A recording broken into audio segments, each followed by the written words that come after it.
Hello and welcome to PM Personality Profile. My name is Nana Ansakwao IV, and as usual, every Friday I come to you with a personality. And today we're going to hear a story of determination and resilience. And you'll be surprised how a young man will be so determined to see himself through school. We've always seen their glory, but sometimes we don't know the story behind their success. Our guest today is the Honorable Member of Parliament for K2 North, Dr. James Klutse Avedzi. What a marvelous story he has. You want to stay tuned and listen.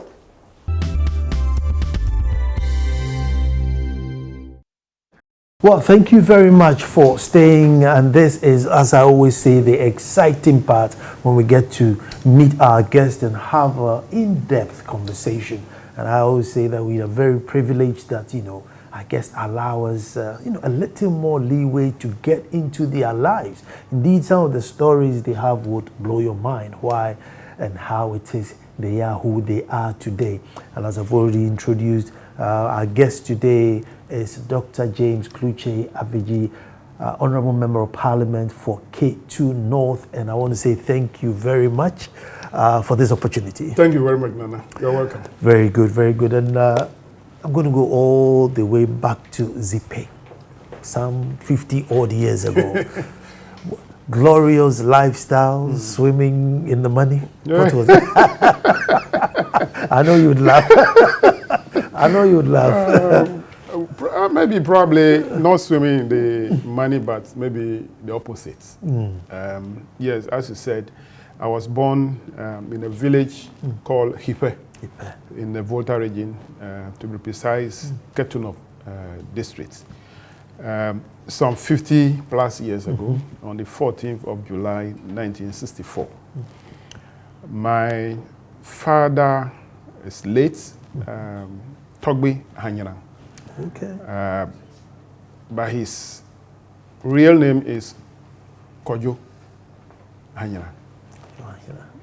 And my mother, also late, called Hufoji Komla. They are both from K2 North district. My father from Hipe and my mother from a village called Tovi, about 5 kilometers away from my father's village. Okay. So I was born in that village, a typical village, and we grew in that village. When I was 5 years old, we didn't have school in that village. Okay. The next village called Davego, about 1 kilometer away, is where we had a school.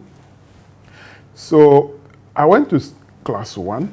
Those days, the only measurement for you to qualify to go to school is to use your hand to across the head. Touch your ear. If you can touch your ear the other way, then it means that you are old enough to start school.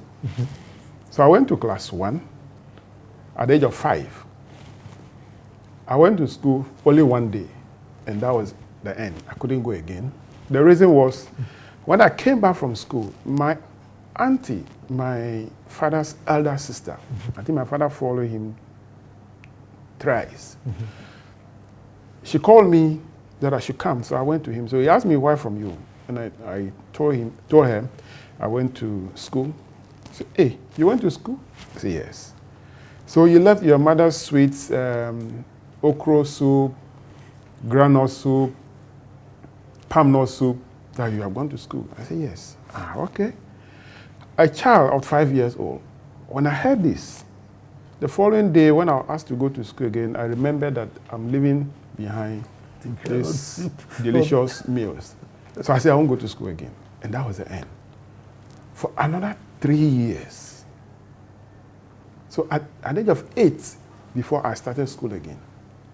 Wow. That's how. So we have to walk for 1 kilometer to school in the morning, come in the afternoon to come and eat, then go the second shift, and then close in the evening and come back. So every day I walk 4 kilometers. One out, another one out, 4 kilometers. So I did this throughout until I got to Mere Form 3, when I decided to leave that school, go to another school, which is about 1.5 kilometers away from my village. So the time that when I was informed to, we had the irrigation farm in my constituency called Afifa Irrigation Farm, which is now Parental Irrigation Farm.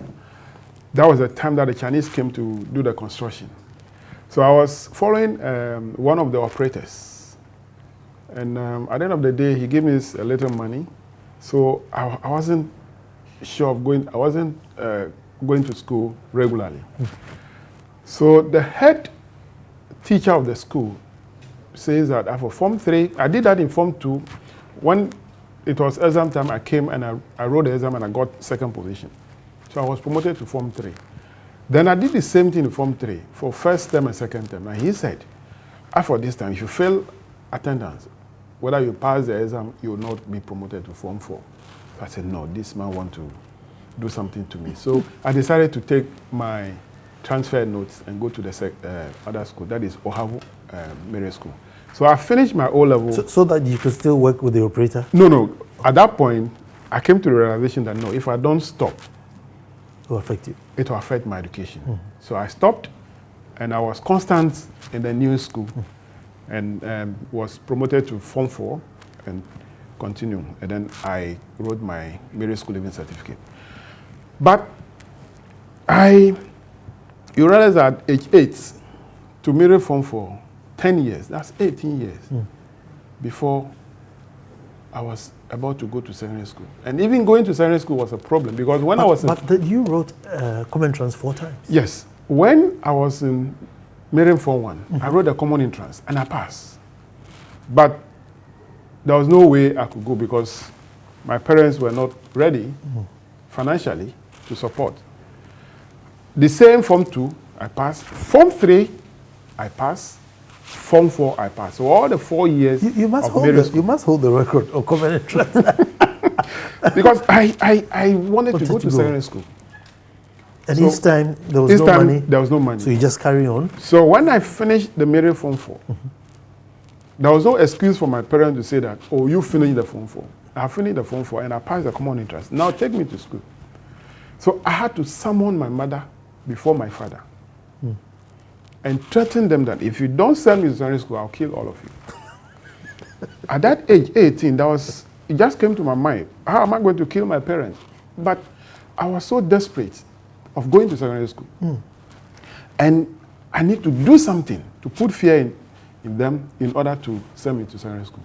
It was at that point that my mother said, well, she had some old chop-box. If I can manage with that, I said, why not? So she gave me the chop-box. I managed to clean it well, partition it into 2. In one side, I keep my foodstuffs. The other side, my books and my clothing. That was how I managed to go to secondary school. But even before that, they had offered you like go and do some rice farming. Yes. When I summoned my mother before my father, my mother suggested that the rice farm where I was going to support this operator for the construction, they had then started production. So they allocate plot to people to cultivate rice plantation. So she said I should go and take one of the plots and start cultivating of rice. That I should do it for 1 year. I'll gather some money, then I can take it to school. And I said no. And when I threatened, she was then ready to support. So because my mother was a bit well-to-do because she was doing trading. She buy rice, maize, garri from the village, bring them to Accra, sell, and then, so I knew she could support. But maybe she didn't know the value of education at that was time. more into peasant farming. My dad was complaining to peasant farming, and I knew for him, he couldn't raise the money.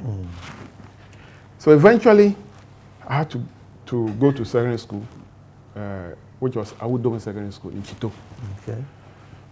So I was there. I did 1 year there, and something happened that I couldn't do the second year in Awudome Secondary School.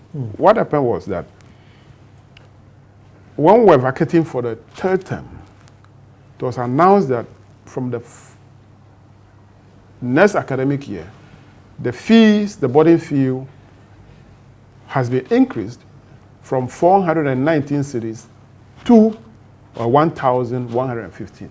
So I told myself that there was no way I could come back to this school. Because 419... You had to threaten them. Up to 1,115. Why am I going to get? Because if I tell my mother this, she will never get me the money. So I have to think fast what to do. The first question I asked myself is that you go back to the village and people will say, he went to school, he couldn't do it, so he's not back in the village. No way, I have to do something. So what came to my mind was to look for a private school,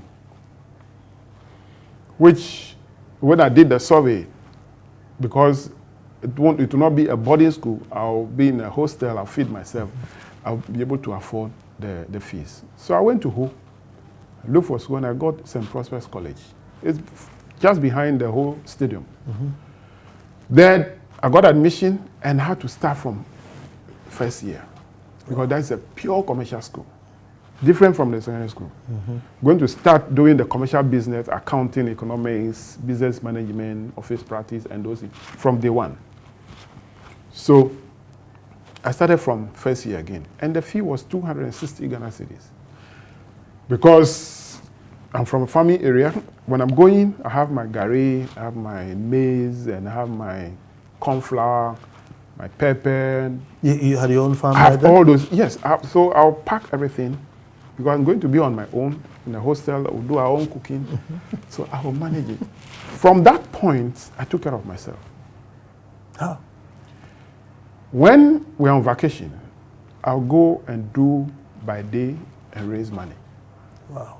So I have to go to Togo, do by day, work in people's farm, get money, accumulate enough sufficient money that can pay my fees for that term, the next term.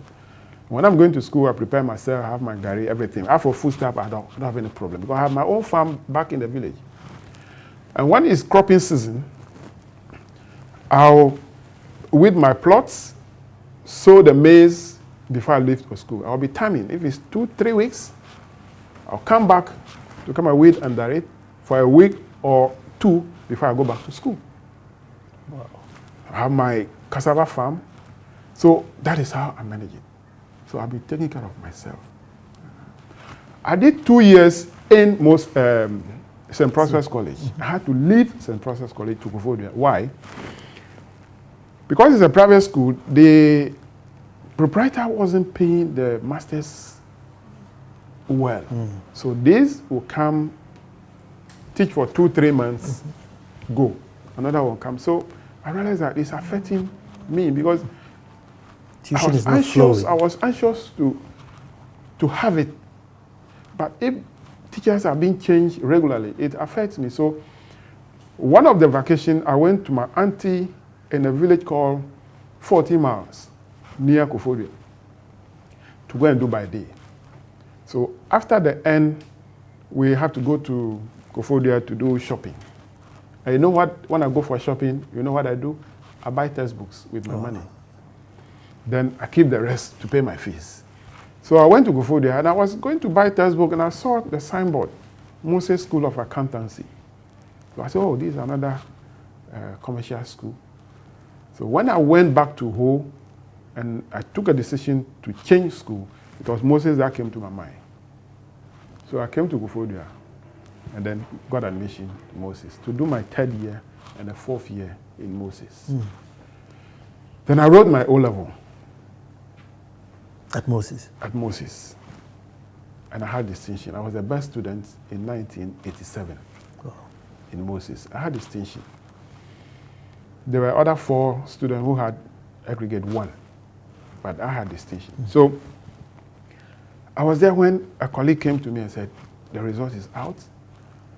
So I went to the school. Then the owner of the school called Moses. He said, James, you have to go to 6th form. I didn't have any idea of going to 6th form. I was suffering to even pay my school fees for this up to Form 5 or Form 4. So for you, that was the completion? That's the completion. In fact, when we finished, I started looking for a job. So I went to Mampong, Tetekwashi Hospital to go and look for a job. I didn't get it. So, and he said, you should go to system. I said, I've not even filled the system card. He said, no way. Go to Accra, go to WAEC, go and buy the card and bring it. I'll help you fill it. So I did that. I chose New Joburg Secondary School, at the New York School, as my first choice, Ho Maule as my second choice, and Kita Secondary School as my third choice. So when I submitted the form, after 2 weeks, we went back. When we look on the admission board, my name wasn't there. But when we look at the first student, the best, overall best, who got the first position on the list, my grade was better than that. But I wasn't chosen. So we went to the assistant headmaster academic to ask. He explained, but I couldn't even remember what he said. So I told Moses that he should give the card to him. So Moses collected the card and I took it to Maule. Now, because I went to pure commercial school, I did not do art maths. I did commercial mathematics. And to do maths at system, you need to do art maths at O level. So they got accounting for me, they got economics for me, but getting a third subject became a problem. So there was no way they could take me. So I'm left with only Kitasco as my last hope. And that is a third choice. And those days, if you choose a school as a third choice, it means that you don't regard that school. And when you go there, they will frustrate you. So, but I have no choice, so I have to go. So I went. And I did I told a holy lie. I told the assistant headmaster academic that I did not fill any system card because I knew if I give the card to him, even if he want to admit me, he will not because of that. Then he said, oh, well, fortunately when I went, he was compiling the list of the lower students that he admitted. He said, I finished. I'm just compiling the list. You are late. I was carrying a storybook. I put a result slip in the storybook and I was flipping the book and then it dropped. So he demanded to have a look at the result slip. So I gave it to him. So he looked at it, he looked into my face, are you sure? I said, yes. Then he took the pen and wrote down my name and said, come to school on the 27th November, 1987. That was how I got admission to Kitasco to do my A-level. I finished the A-level, did my national service. Then I have to go to a university to do my degree or whatever. So I decided to go, having gone professional way, let me go to IPS, now the UPSC, to go professional. That was how I went to do ICA Ghana. I started in IPS in 1991. Okay. So I did 3 years, and I couldn't finish because we had part 1 up to 4. So by 3 years, 1993, when I finished, I had done part 2, finished with part 2. Okay. So I did my national service, and then started looking for a job. And I got a job with Controller and Accountant General. But it's interesting how you looked after yourself in UPS then, right? No, yeah, now UPS, IPS. Now IPS. You were teaching assistant there? When I was in IPS, it is difficult to pay the fees, difficult to even get money to register for exams. So I decided not to just go for lectures and come back. No, I have to do something. So what I did was, I started teaching in a commercial school in Medina called Victory Commercial College, initial Vikoku. So I have some of my students around now. I see. I was teaching. So in the morning, fortunately, we had one lecturer who was also working. So he would come early in the morning, 6 a.m., and teach for 2 hours up to 8.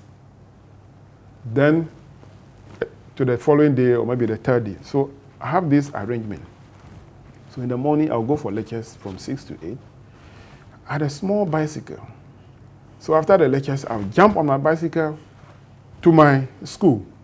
So I also made an arrangement with the principal of the school to start teaching from 8:30 to 12 or 12:30. Then by 1, I'm back to school to continue with my lectures. So that's what I did. Then in there, I decided to write a pamphlet to sell to the student. So I wrote a pamphlet titled Accounting Simplified. These pamphlets have to go around commercial schools and be selling them. In fact, some of the students, my colleagues in IPS at that time, who were first to study accounting, used my pamphlet. Okay. Because it was basic. They give you the basics of accounting. So when you read it, you understand. Because I did it for O-level students. Mm-hmm. So it helped them also. In addition to teaching, in addition to the pamphlet that I wrote, I also add photography to it. And here I have, in fact, I've kept this camera for, when I see this camera, it makes me happy that I use this camera. I take a lot of pictures of my colleague students of IPS and even students of Vikoku. I make a lot of money from this, which sustained me to continue with my education. Those days, how much was the print? In fact, I will not be able to remember. But at least when you do one roll, you make some money on it. Mm. So I'll go to Photomass at Cycle, to go and do the printing, come and distribute to colleagues and collect the money. That is how I made it. So, were you a good photographer though? I wasn't a good photographer. I have to learn. I wasn't taught how to do photography. Just standing there. Just yes. Once the picture is clear, people take it. In those days, everybody had to pose behind a flower. Or behind the flower. And sometimes when we have some event in school, you see student friends taking pictures together. Oh, it was quite okay. Mm. I use it a lot. What is it? Is it Russian made? It's a Russian made. It's a Russian camera. It never breaks down. Those Soviet things never used to break down. It does break down. And you could even see that I had to do some alterations. Put some rings there so that it can hold there. These are the stories that we have. So I did all these things before I finished school. What was your relation between your mom and dad by this time? Very cordial, very nice. They were my parents. Had they now appreciated? Of course. Let's continue with the story. My mother later got to appreciate all that I said. And one day I asked her, Mom, why is it that when we, your children, we ask you for support, you don't give it to us? But I've been seeing you supporting other people. You know what she told me? Mm-hmm. She said she was afraid that if he doesn't help them, they will kill her. But we, the children, will not kill her. So she stays alive for you. I said, wow. That is how it is. So I finished school. I did my national service, and I got a job with Controller and Accountant General. So I was first with Ministry of Tourism at a training school called Hot Cats, Hotel, Catering, and Tourism Training Institutes. Mm-hmm. I worked there for 2.5 years. Then I was transferred to Ministry of Health. Mm. At Ministry of Health, I was at headquarters for 1 year. Then there was a need for me to be transferred to Cape Coast. So I went to Cape Coast in Taberton, the new hospital, from 1998 December to 2001 September, before I came back to Accra again. Let's pause on that. Let me go take a quick break. I know when it's getting interesting like that, I don't like taking breaks, but let me take a quick break and we'll come back and continue the story. Don't go away.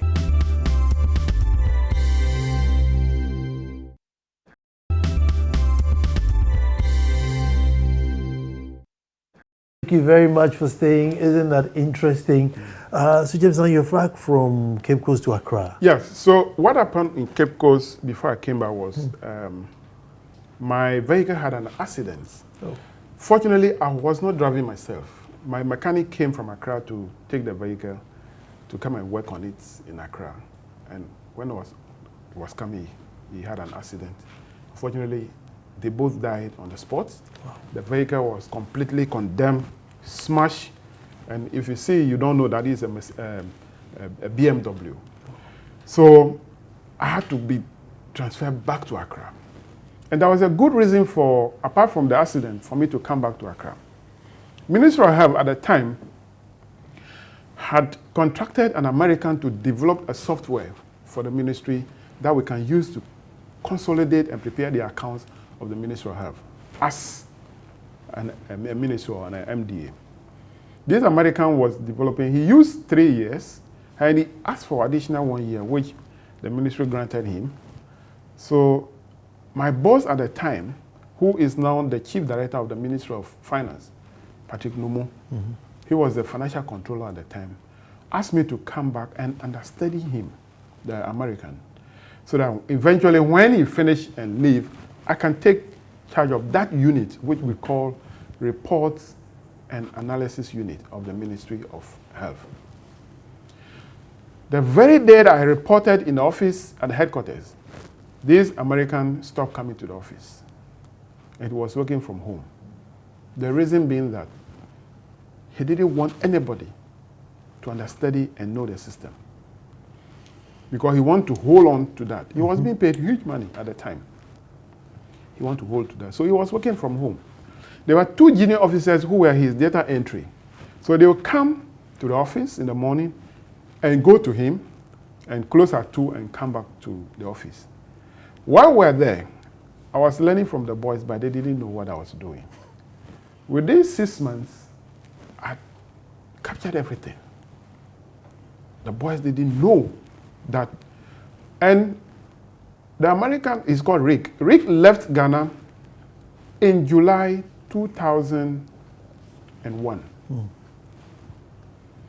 I came back in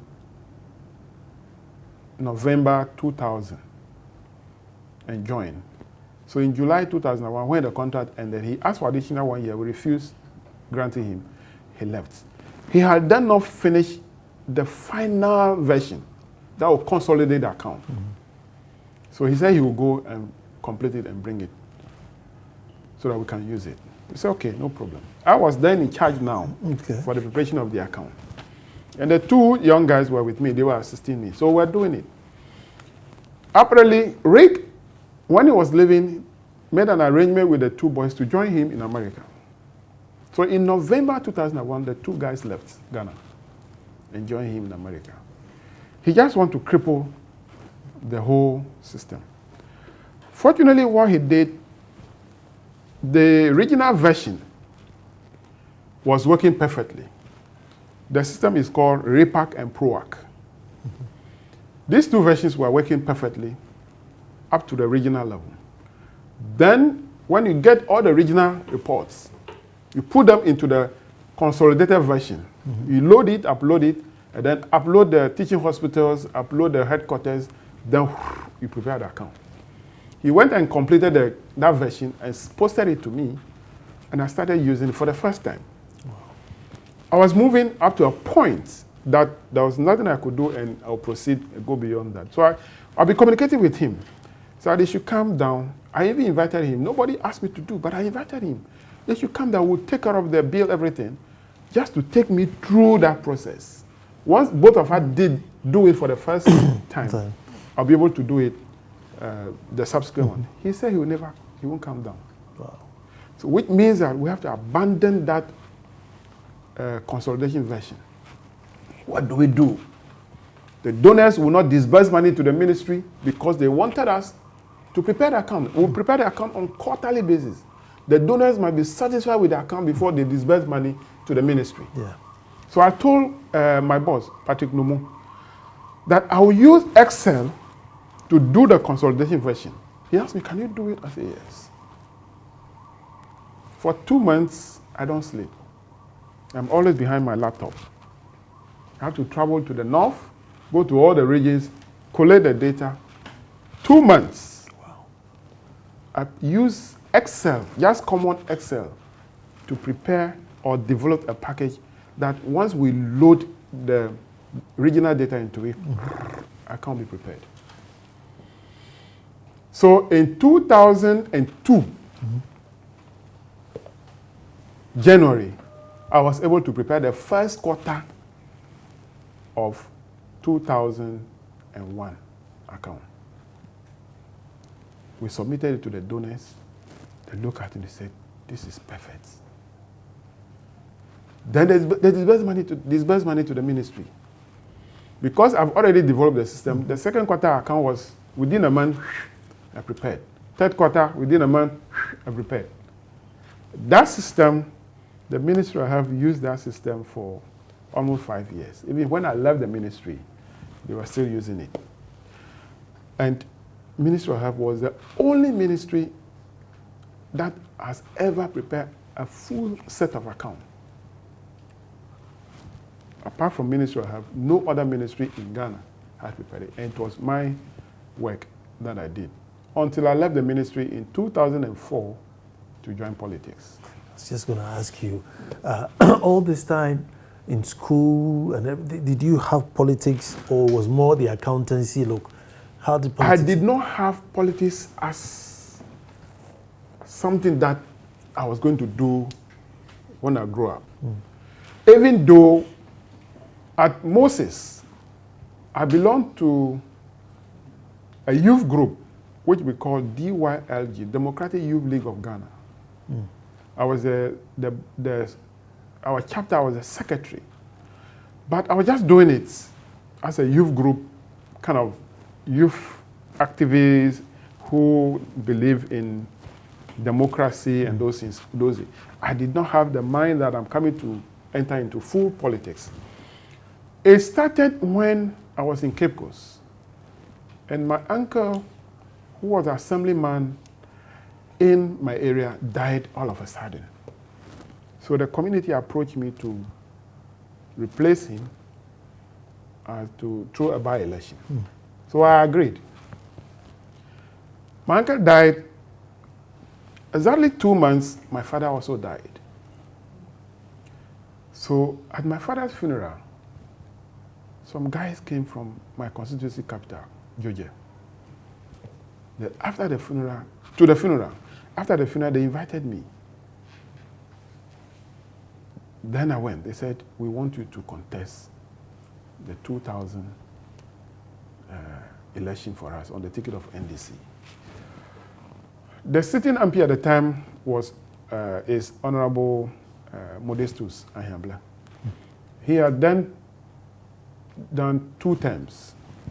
So in 2000, my father died in 1999. So in 2000, I decided to contest based on the advice given by these friends of mine. So I wrote to the party that I should be considered to contest the primary, not to be taken unopposed, but to contest the primary.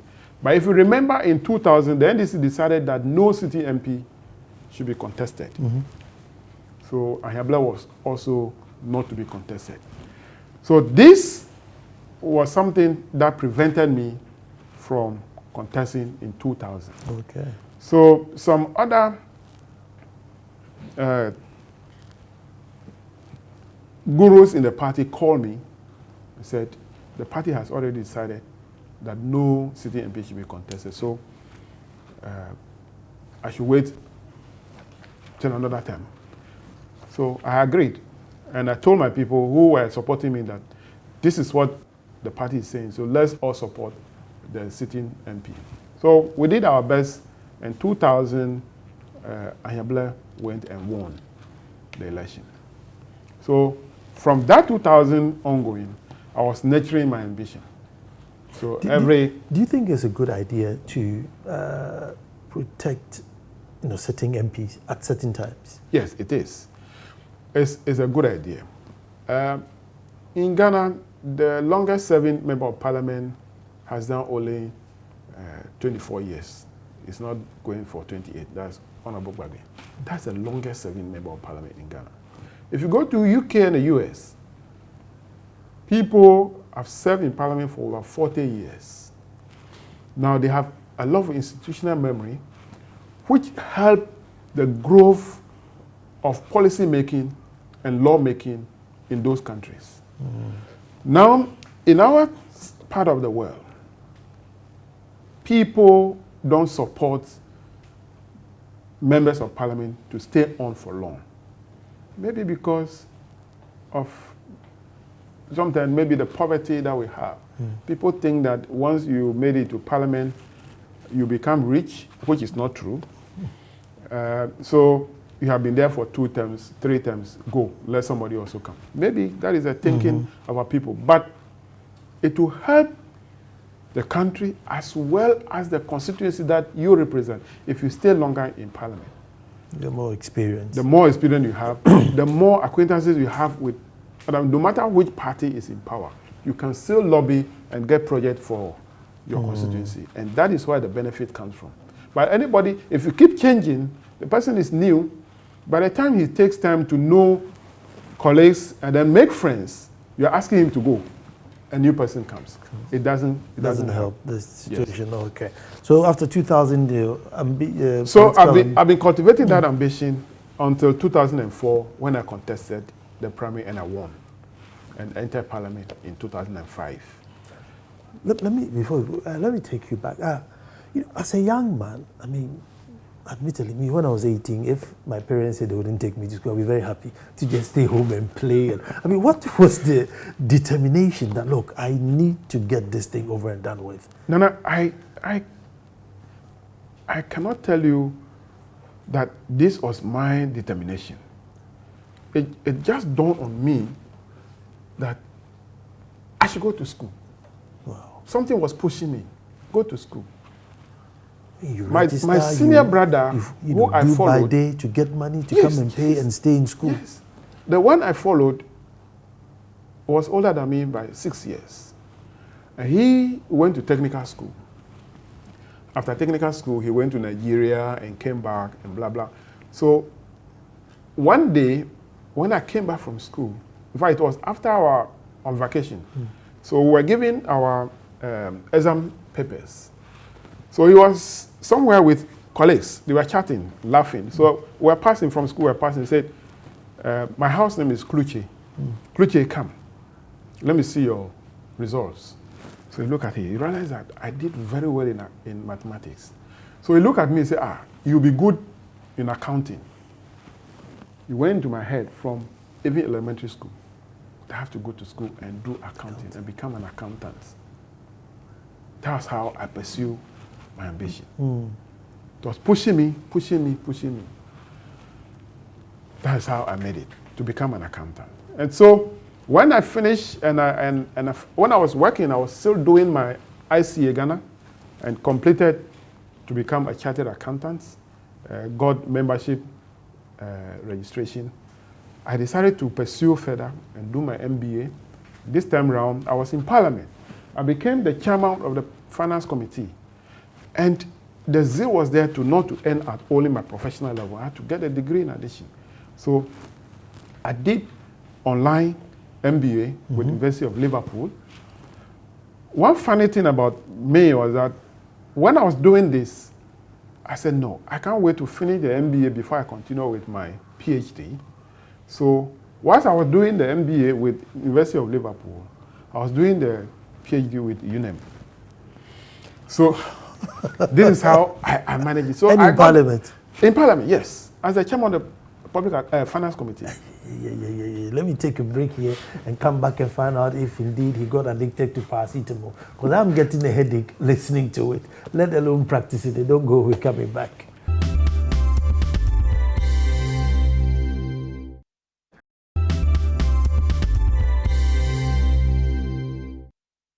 Well, thank you very much for staying. And you see people's glory all the time, but you don't know the story behind that glory. It hasn't come easy at all.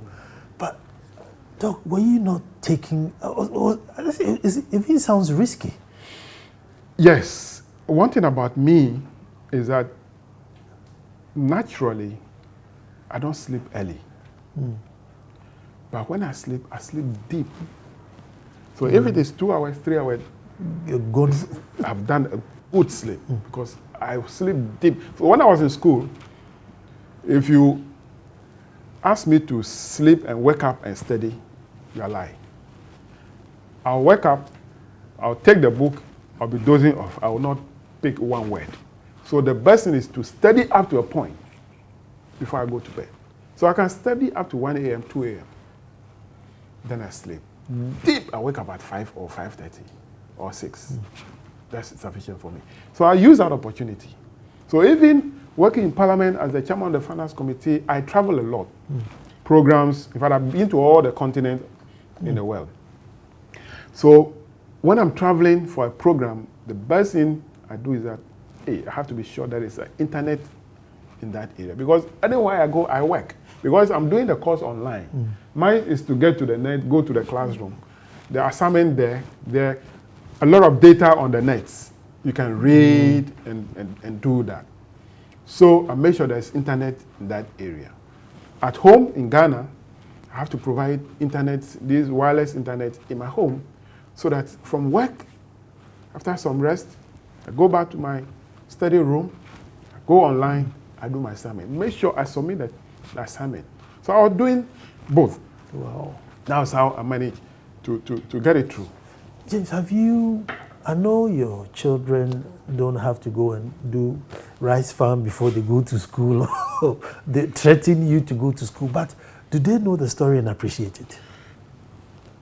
Well, I still have young kids. The youngest is 6 years now. Okay. I have 6, I have 9, I have 11, and I have 24. The older ones know, but the young ones don't know the story yet. But I'm going to tell them all the But do story. they appreciate? So they For don't them, take for granted? For them, their era is such that their parents have to provide them what they need. That is all that they know. They don't care whether you have gone to school those days in elementary school without shoe, without anything, barefoot. They don't care about that. So we think that that is their time. And I was watching some Nigerian pastor. And he was preaching by saying that it is wrong for us to be saying that I'm going to provide things for my children, I'm going to build for my children, do that. That we shouldn't do it. That we are killing their initiative. We should allow them to think. We should allow them to plan for themselves. I disagree with him to some extent. It doesn't mean that today, while I have the means to support my children to go to school, I should say that I will not do that. That they should go and suffer like I did. No.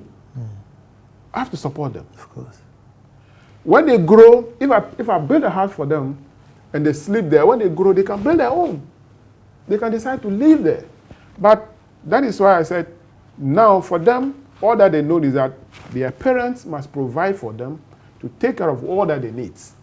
Everything. Yeah, we are doing it. And what I've been telling them is that it is their duty now to study. All that you need, I'll provide it for you. But if you think I'm providing this thing for you, for that matter, you not study, it's your future. I will be dead and gone. I won't be there forever and be providing it for you. And they can use Villa too. You can't use this camera. Now we don't have this camera now again. Now, I don't even think, now everybody have an iPhone, Android phone. They're taking pictures. So photography business will not be lucrative anymore. I don't know much, but I think that's what it is. If we had those days, I would have used this in IPS to be able to make some money and take care of myself. So, yes, our children, they appreciate it. But sometimes when you are telling them, they say, oh, that was those days. That was those days. Now they're in new era. They can't do those things. You have to provide for them. Wow, wow. As a deputy minority leader, I mean, it must come with a huge responsibility. I mean, there are files, you're swamped with files in your office. Yeah. Thank God you finished all the schooling now. Yes. But what challenges does it bring? It's a leadership position and it's a management position. First of all, you're managing people. Once you're managing people, you don't expect that everybody will appreciate what you do. Definitely there are some who will find fault with you, but it's about letting them know that you are not perfect and you'll not be able to meet the expectation of everybody. So that is one challenge as a leader. The other challenge is that you have more work to do as a leader. There are invitations coming from all angles. At the same time, you have also to ensure that you are on the floor of Parliament every day, because once you go to sitting, you have to see the front bench. At least the 5 of us or the 4 of us, at least 1 or 2 has been there all the time. And I'm there to support my leader. If it's not there, I have to be there. Unless something take me out of Accra, out of Ghana, that's the whip or the deputy whip have to be there. So those are the challenges we have. In addition to mine also, I am also chairing the Public Accounts Committee. Wow. And so I have to manage and balance Public account is a whole... It's a whole... That's a whole... set. You have to read a whole lot of reports and responses from the MDAs. It's another big work. But me, I'm a workaholic, so I don't find it difficult. I do it. Wow. Yes. I asked this question once, so let me ask you. Leading your team in opposition and leading them in government, which is more difficult? Both. Both are difficult, but I think leading them in... I've not had the experience of leading in government. Okay. But I think leading in government will be more difficult. In the sense that once you're in government, members expect certain things. And if they are not getting it, it becomes something that make them not to respond to their leaders all the time. Someone may feel that, look, I deserve this position. I have not given. So it's demoralizes them. So they don't want to respond to leaders and do certain things. If you're in opposition, we all have a common purpose. Our purpose is to fight and come back to power. And so when you ask your members to do certain things, they're eager to do it. That is the way I see it. Okay. Yes. So for us, we are only 106 members from the minority now, against 169 from the majority. But you could see how strong our side is, because we work with common purpose. Yes. This democracy we are practicing today, would you say we are perfecting a wrong system? Or this is it for us in terms that, you feel that maybe as a developing country, there's too much of a sharp divide for a developing country. And normally, a developing country, 90% have the same goal: water, road, school. We all want the same thing. It's not as if now we want Trident technology or this technology. So have we divided too early? I think the point you are making, or you're asking the question, is something that I personally have been talking about all the time. Ghana, for me, I know, is using a system, a combined system, where we are combining the presidential and parliamentary system of governance, where members of parliament are at the same time, some members of parliament are at the same time ministers. That system we are using weakens parliament. To me, it's not good. I would prefer a system where once you are a member of parliament, you are a member of parliament. If you want to be a minister, don't become a member of parliament. So that the executive will be completely different from the legislature. Here, you have people who have allegiance to both the executive and the legislature. When it comes to decision making, they go the executive way. Because they are part of that decision which will be brought to parliament. So if they do that, they cannot come and vote against it. It weakens parliament. So you will see that anything that is brought to parliament, whether it's good or bad, it passes through. That is affecting our democracy. And because of that, it's a system where we have winner takes all. So now MPP is in power. Everything must be MPP. All government position must be MPP. That is what the difficulty is. So we have to do something about it. If not, we will one day have a system which, if it comes, we'll see how to play. We want to have a system where the majority in parliament will belong to opposition party. Where, for instance, the president's Nanado will be the president, but you have minority members in parliament. When we get to that point, then we can then see that the winner takes all will not play again. It's very difficult to pass anything. Yes. But all too soon, that's what time will allow us. But that conversation and a half, isn't it? Dr. Klutse has been wonderful, honorable member of parliament for K2 North. What a story he has. And until I come to you with another personality, I say thank you very much for watching. And Doc, thank you so much. Thank you very much, Nana. It's been wonderful. It's a pleasure speaking with you.